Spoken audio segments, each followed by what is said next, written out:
रिपाईचा खरात गट हा महायुतीमध्ये सहभागी होण्याची शक्यता आहे। पक्षाध्यक्ष सचिन खरात यांनी मुख्यमंत्र्यांची भेट घेतली आहे। या दोन्ही नेत्यांमध्ये वेगवेगळ्या सामाजिक आणि राजकीय विषयांवरती चर्चा झाली। या भेटीचे फोटो देखील सध्या समोर येत आहेत। त्यामुळे रिपाईचा खरात गट हा महायुतीमध्ये सहभागी होणार का याविषयी देखील चर्चा सुरू झाली आहे। संविधान निर्माता महामानव डॉक्टर बाबासाहेब आंबेडकरांचा पक्ष पुढे नेण्याचं काम करत आहे आणि तो कायम पुढे नेण्याचं काम करत राहणार आहे।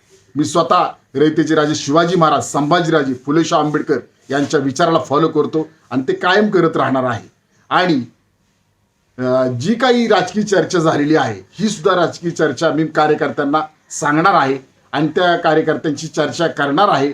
आणि यापुढील काळात मी कायम संविधान निर्माता महामानव डॉक्टर बाबासाहेब आंबेडकरांचा विचार पुढे नेण्याचं काम करणार आणि रिपब्लिकन पार्टी ऑफ इंडिया हा पक्ष महाराष्ट्रामध्ये वाढवण्याचं काम करत राहणार। तर या दोन्ही नेत्यांची चर्चा झालेली आहे आणि ज्या पद्धतीच्या प्रतिक्रिया त्यांनी दिल्या त्यानुसार खरं तर आता राजकीय वर्तुळामध्ये ही कुजबूज होते आहे। पक्षाध्यक्ष सचिन खरात यांनी मुख्यमंत्र्यांची भेट घेतली तेव्हाची ही दृश्य आपण बघतोय। सध्या राज्यामध्ये असणारी सामाजिक आणि राजकीय परिस्थिती, वेगवेगळ्या पद्धतीच्या समस्या आणि एकूणच गेल्या काही दिवसांपासून ढवळून निघत असलेलं समाजकारण या सगळ्याविषयी दोन्ही नेत्यांमध्ये चर्चा झालेली आहे।